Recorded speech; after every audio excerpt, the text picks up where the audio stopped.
Israel के वजीर आजम Benjamin Netanyahu जो हैं वो अब देखिए क्या कदम उठाते हैं। अहम होगा यह देखना। इजराइल के जो शहरी हैं वो काफ़ी मायूस हैं इस बात को लेकर।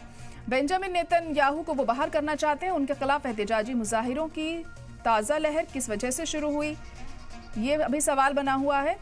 और 1 सितंबर को ये कड़वी खबर आई, जिसके बाद लगातार इस तरह की जो गुस्सा था, जो मायूसी थी, वो लोगों में देखने को मिली, क्योंकि 6 इजरायली बंधकों की लाशें मिली थी। इन सभी का कत्ल लाशों को मिलने से कुछ ही घंटे पहले किया था। सभी की मौत पर गोली लगने की वजह से इनकी मौत हुई है। लोगों का नेतन्याहू पर गुस्सा जायज था, जिन पर बंधक सौदे को नाकाम करने का इल्जाम लगा है, जिससे बंधकों की रिहाई यकीनी बन पाती।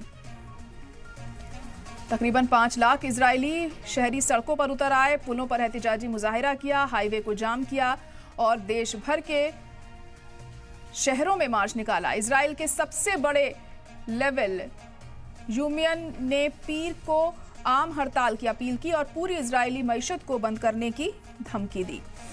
सोमवार की सुबह तक हड़ताल को इजरायली मुलाजिमीन और एयर कंपनियों ने आगे बढ़ाया।